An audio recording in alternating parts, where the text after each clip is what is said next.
Hello dear students, मैं चैन sir इस channel पर आपका स्वागत करता हूं। इस वीडियो में मैं आपके लेके आया हूं आपका जो हिस्ट्री का चैप्टर 14 है, द स्ट्रगल फॉर इंडिपेंडेंस, जो कि आपके 1919 से लेकर 1947 के बीच का जो इवेंट था। तो इससे रिलेटेड आपके जो कंप्लीट जो एक्सरसाइज के जो सोल्यूशन है आपको इस वीडियो में देखने को मिलेगा। इस चैप्टर से रिलेटेड आपके जो सॉल्यूशंस है वो आपको दो पार्ट्स में देखेंगे। मींस इस चैप्टर से रिलेटेड आपके दो वीडियोस होंगे, जहां पर हम जो है आपके जो फर्स्ट जो पार्ट्स में fill in the blanks, MCQs वगैरह है, हम उसको कवर करेंगे। साथ ही साथ नेक्स्ट जो वीडियो जाएगा जहां पर हम जो है ब्रीफ और जो डिटेल वाले जो क्वेश्चंस है उसके सॉल्यूशन आपको सेकंड वीडियो में देखने को मिलेगा। तो चलिए जो फर्स्ट जो वीडियो हम देखते हैं, यहाँ पर आपका जो फिलिंग द ब्लैंक्स वाले क्वेश्चन आता है फर्स्ट नंबर में। इसमें Mahatma Gandhi first use satyagraha in the country of dash. तो कहां पर उसने जो है महात्मा गांधी ने फर्स्ट यूज किया सत्याग्रह, तो वो था आपका साउथ अफ्रीका था। देन आप सेकंड देखिए, आपका क्वेश्चन आता है the incident in Jallianwala Bagh happened in the years. तो कौन से ईयर्स में हुआ था जलियांवाला बाग? तो वो हुआ था आपका 1919 में हुआ था। और प्लेस क्या था? तो वो था आपका अमृतसर में हुआ था, है ना। देन थर्ड आता है आपका C R Das and Motilal Nehru founded the dash party. तो दोनों ने मिलकर कौन सी पार्टी बनाई थी? तो वो थी स्वराज पार्टी। देन फोर्थ आता है Gandhi ji undertook the march against the short law from dash to dash. मतलब कौन से प्लेस से कौन से प्लेस? तो वो जो था आपका साबरमती से लेकर आपके जो डांडी नामक जो प्लेस था, तो साबरमती आश्रम से डांडी तक उनका जो मार्च है वो चला था। देन नेक्स्ट आता है आपका फिफ्थ नंबर का the quite India movement was held in the year. कौन से ईयर में हुआ था क्वाइट इंडिया मूवमेंट? तो क्विट इंडिया जो मूवमेंट है वो हुआ था आपके 1942 में। देन नेक्स्ट आता है आपका 6 नंबर का dash form the Indian National army इन 1943। तो इसमें आपका आंसर हो जाएगा नेताजी सुभाष चंद्र बोस है, उसने फॉर्म किया था इंडियन नेशनल आर्मी, जो कि 1943 में उसने फॉर्मेशन किया था। देन नेक्स्ट आता है आपका the last viceroy of India was dash. तो एज अ इंडिया के जो लास्ट वायसराय थे वो थे आपके कौन थे? तो लॉर्ड माउंटबेटन थे, वो इंडिया के जो लास्ट वायसराय हुए। देन नेक्स्ट आपका आता है 8 नंबर का इन 26 जनवरी 1950 इंडिया बिकेम अ डैश। तो 26 जनवरी को इंडिया जो है क्या हो गया? वो एक जो है रिपब्लिक बन गया, रिपब्लिक कंट्री के रूप में फॉर्मेशन हुआ, क्योंकि इस दिन हमारा जो कॉन्स्टिट्यूशन है वो लागू हुआ था। देन नेक्स्ट आता है आपका हमें जो डिफरेंट जो ये इवेंट्स दिए हुए हैं उसको हमें क्या करना है, करेक्ट सीक्वेंस में हमें क्या करना है, अरेंज करना है कि कौन सा इवेंट्स पहले हुआ था, उसके अकॉर्डिंग सीक्वेंस में हमें अरेंज किया जाता है। तो चलिए आंसर हमें आपका गांधी जी रिटर्न जो साउथ अफ्रीका से वापिस आया, उसके बाद फर्स्ट वर्ल्ड वार है वो ब्रोक आउट हुआ, पीसफुल जो मीटिंग जो अमृतसर में हो रहा था, protest against Rowlatt Act, then INC demand Purna Swaraj for India, उसके बाद नेक्स्ट जो इवेंट आएगा demand for the grant of fundamental rights, then next आता है demand for complete independence, Japanese reach Burma and the British needed India's help, cabinet missions reach India, the constituent assembly was formed under the cabinet mission plan, the poor show of the Muslim League in the election। तो इस तरीके से ये जो different जो events हुए उसको हमने सीक्वेंस में अरेंज किया। नेक्स्ट आता है आपका मल्टीपल चॉइस क्वेश्चंस। यहाँ पर फर्स्ट नंबर आएगा आपका Gandhi ji wanted Indians to support the British unconditionally during the first war because. क्यों चाहते थे कि जो ब्रिटिश है कि इंडियंस उनको सपोर्ट करे? तो इसमें करेक्ट ऑप्शन आपका डी हो जाएगा कि he believed in friendly association with the British. Then next आपका आता है सेकंड नंबर आपका which of this dates and event is incorrectly match. यहाँ पर आपको जो डेट और इवेंट दिए है इनमें से कौन सा जो है इनकरेक्टली मैच्ड है? तो यहाँ पर आप देख सकते हैं आपका इनकरेक्ट मैच है वो आपका ए हो जाएगा 6 अप्रैल 1919, जो कि declaration by newspaper as a national humiliation day, ये बिल्कुल भी करेक्ट नहीं है। देन नेक्स्ट आएगा आपका third number the Rowlatt act was called a black act because. Rowlatt act को हम ब्लैक एक्ट क्यों कहते हैं? तो इसमें आपका पॉइंट आ जाएगा कि जो ये जो ए ऑप्शन होगा, it empowered the British government to imprison any Indian without a trial. मतलब कोई भी जो इंडियंस है उसको बिना किसी ट्रायल के क्या किया जा सकता था, अरेस्ट किया जा सकता था। देन नेक्स्ट आता है आपका fourth number which of this statement proves that the Swaraj Party succeeded in its aim of obstructing the working of the British government from within। तो इसमें से आपके करेक्ट पॉइंट्स आपका हो जाएगा वो होगा आपका B, its member in the assembly put a halt to the repressive policies of the British. मतलब जो स्वराज जो पार्टी का मानना था कि भाई उनके जो मेंबर जो असेंबली में इलेक्ट हो जाएंगे तो वो जो ब्रिटिश के जो रिप्रेसिव जो पॉलिसी है उनको लागू ही होने नहीं देंगे, ऐसा उनका मानना था। देन नेक्स्ट फिफ्थ आता है under the influence of Jawaharlal Nehru and Subhash Chandra Bose the nationalist movements. तो इसमें जो डिफरेंट पॉइंट्स हैं तो यहाँ पर आपका जो करेक्ट पॉइंट हो जाएगा B, become more assertive in its demand put forth to the British governments. Then next 6 number आपका आता है why was the Simon commission greeted with black flag and the slogan Simon go back in India. में जो Simon commission है जो काले झंडे क्यों दिखाए गए और साइमन गो बैक के नारे क्यों लगाए गए। सो यहाँ पर डिफरेंट जो आपके 4 पॉइंट्स में ABCD में करेक्ट ऑप्शन हो जाएगा आपका सी की the commission which was to decide India's political figure did not include a single Indians. मतलब जो कमीशन जो बनाया गया था तो वहां पर जो कोई भी इंडियन जो है पॉलिटिशियंस को इंक्लूड नहीं किया गया था। देन 7 नंबर आता है आपका the Nehru report recommended that India be granted dominion status which mean that. तो जो डोमिनियन जो स्टेटस की बात किया गया तो उसका मतलब क्या होता है। तो इसमें आपका करेक्ट ऑप्शन आएगा B, India should have self governance with in the British empire. मतलब ब्रिटिश एम्पायर के रहते हुए उसके अंडर कंट्रोल में रहते हुए इंडियन जो है अपना सेल्फ गवर्नेंस मतलब अपना खुद का सरकार वो चलाएंगे इंडियंस। देन नेक्स्ट आपका 7 नंबर आएगा to which of the option do the following provision related. मतलब यहाँ पर जो ऑप्शन दे है इनमें से आप चूज करना है कि कौन सा जो है रिलेटेड है। तो आपके यहाँ पर करेक्ट ऑप्शन हो ए हो जाएगा गवर्नमेंट ऑफ इंडिया एक्ट, जिसमें फॉर्मेशन ऑफ फेडरल बेस जो है यूनियन ऑफ ब्रिटिश प्रोविंसेस वाली बात है, ग्रांटिंग ऑफ प्रोविजनल ऑटोनॉमी था और granting of the right to vote to the properties and other privilege Indian. तो ये आपका the government of India act 1935 था। देन नेक्स्ट आता है आपका 9th नंबर का there are two statement marks assertion A and reason R. Assertion और रीजन वाले क्वेश्चन से आपको पता है कैसे आंसर देने हैं। तो असरेशन और रीजन दोनों को डीपली अंडरस्टैंड करने हैं और ऑप्शन चूज करने होते हैं। तो असरेशन में द क्वाइट इंडिया मूवमेंट टूक अ वायलेंट टर्न।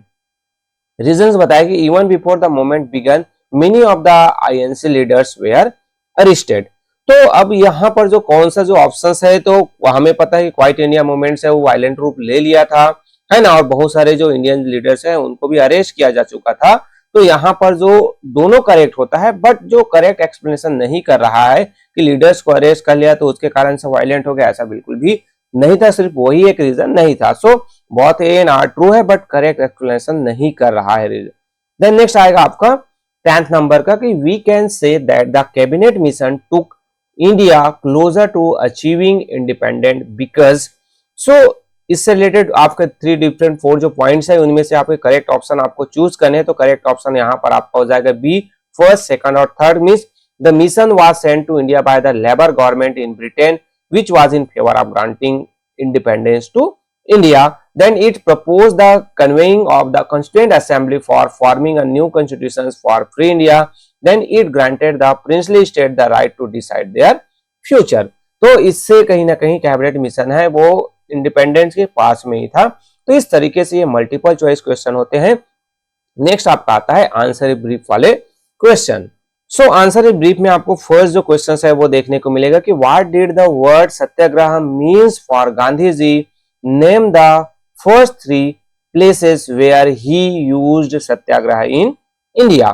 तो आंसर देखिए इसमें कि the word satyagraha reflect the non violent nature of his struggle against injustice. मतलब जो सत्याग्रह का जो मतलब होता है कि नॉन वायलेंट रूप से आपके अगेंस्ट जो भी इनजस्टिस हो रहा है उसके अगेंस्ट लड़ाई लड़ना।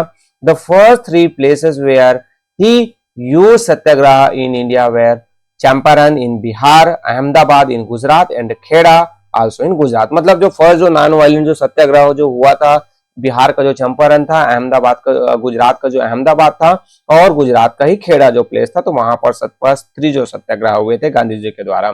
देन सेकंड आता है what was the Rowlatt act. Rowlatt act क्या है तो आंसर देखिए the Rowlatt act empowered the British government to imprison anyone without a trial and to search any place without a warrant. मतलब Rowlatt act में ये power दे देगी British government को कि किसी भी जो पॉलिटिकल जो कोई भी जो पर्सन है उसको अरेस्ट करके बिना ट्रायल के उसको जेल में डाल दिया जाएगा 2 इयर्स तक। देन एनी जो प्लेस है उसको विदाउट वारंट के पुलिस जो है ब्रिटिश पुलिस है वो किसी भी के यहाँ जाकर सर्च कर सकता था। देन नेक्स्ट आपका आता है थर्ड नंबर की what was the constructive programs. तो कंस्ट्रक्शन प्रोग्राम्स क्या था, तो इसमें आंसर देखिए, Gandhi ji propose the constructive program after he was release from prison in 1924। मतलब गांधी जी को अरेस्ट कर लिया गया था, फिर वो जो 1924 में जब उनको जेल से आजाद किया गया, तो वो कंस्ट्रक्टिव जो प्रोग्राम्स है, मतलब लोगों को जोड़ने का काम करते हैं। Gandhi ji constructive program including spinning khadi, using charkhas, Hindu Muslim unity and the removal of the practice of untouchability. मतलब उसके जो कंस्ट्रक्टिव प्रोग्राम में खादी चरखा को चलाते हुए खादी जो से कपड़े बनाना बुनना है, हैंडलूम से हिंदू मुस्लिम यूनिटी, हिंदू मुस्लिम को एक करना है, और जो अनटचेबिलिटी जो छुआछूत था उसको दूर करना, ये गांधी जी का कंस्ट्रक्टिव प्रोग्राम था। फोर्थ आता है what do you mean when we say that Pandit Nehru and Netaji वे are influenced by the idea of socialism. तो हम जो नेहरू और आपके नेताजी जो सोशलिज्म से इफेक्टेड है, तो इसका मतलब क्या होता है, तो आंसर हो जाएगा Jawaharlal Nehru and Subhash Chandra Bose were deeply influenced by the Russian revolution of 1917 and the idea of socialism. मतलब जवाहरलाल नेहरू सुभाष चंद्र बोस जो रशियन जो रेवोल्यूशन हुआ था 1917 में, उससे जो इफेक्टेड थे, और वो कहीं ना कहीं जो आइडिया ऑफ सोशलिज्म था, socialist believed in equality and the equitable distribution of resources among peoples. मतलब जो सोशलिस्ट का मानना था, इक्वालिटी पर विश्वास करते थे, समानता को मानते थे, और वो जो रिसोर्स है उसमें जो पीपल्स के बीच समान जो डिस्ट्रीब्यूशन है, मतलब सभी के पास रिसोर्स होना चाहिए, वैसा सोशलिस्ट का मानना था। देन नेक्स्ट आता है आपका फिफ्थ नंबर का what was the two nation theory. Two nation theory क्या थी, तो आंसर देखिए, Mohammad Ali Jinnah the president of Muslim League put forward the two nation theory after the defeat of the Muslim League in 1937 elections. मतलब 1937 election हुआ था, तो Mohammad Ali Jinnah two nation theory लेकर आते हैं। उस थ्योरी में क्या होता है, तो इस थ्योरी में होता है कि according to this theory Hindu and Muslim they are not merely separated religious communities but were also culturally and racially different. मतलब उनका मानना था कि भाई कि हिंदू और मुस्लिम सिर्फ डिफरेंट रिलीजन्स ही नहीं है, बल्कि कल्चर उनका भी अलग है, और उनके जो रेशियल जो है वो भी अलग है। So they are where there for two separate nation. इस कारण से दो अलग अलग जो देश है वो होने चाहिए। In 1940 the Muslim League pass a resolution demanding the partition of India and the creation of independent Muslim state to be named Pakistan. इस कारण से 1914 में मुस्लिम लीग के द्वारा एक रेजोल्यूशन पर एक डिमांड पास आउट किया जाता है, और इंडिया को जो दो भागों में मुस्लिमों के लिए अलग एक पाकिस्तान देश का जो है डिमांड है वो किया जाता है। तो ये था आपका टू नेशन थ्योरी। तो नेक्स्ट आता है आपका 6 नंबर का why did the INC ministers resign in 1939। Means जो इंडियन नेशनल कांग्रेस है उनके मिनिस्टर्स है 1939 में रिजाइन क्यों कर देते हैं, तो इससे रिलेटेड आंसर आपका हो जाएगा on 3rd September 1939 the Second World War broke out. Britain declared that began a British colony. India would participate in the war. मतलब 3rd September 1939 को सेकंड वर्ल्ड वार स्टार्ट हो जाता है, और ब्रिटिश कहते हैं कि भैया इंडियन जो है ब्रिटिश के कॉलोनी है, इस कारण से उनको वार में पार्टिसिपेट करना पड़ेगा। The INC object to this since its consent had not been sought. They did not want to be involved in a war for democratic freedom in Europe when their own freedom was denied to them. मतलब वो कहते हैं कि भाई उनके जो demand है वो पूरा ही नहीं हुआ है, और वो आईएनसी कहता है कि वो किसी दूसरे देश जो यूरोप के जो देश है उनकी लड़ाई के लिए, उनके आजादी के लिए लड़ेंगे नहीं, क्योंकि खुद हमारी जो आजादी है उनको ब्रिटिश के द्वारा कैद में रखा गया है। सो the INC therefore insisted on the immediate transfer of effective power to Indians in return for their cooperation in the war. When the British government did not grant this demand, all the INC ministers resigned in protest.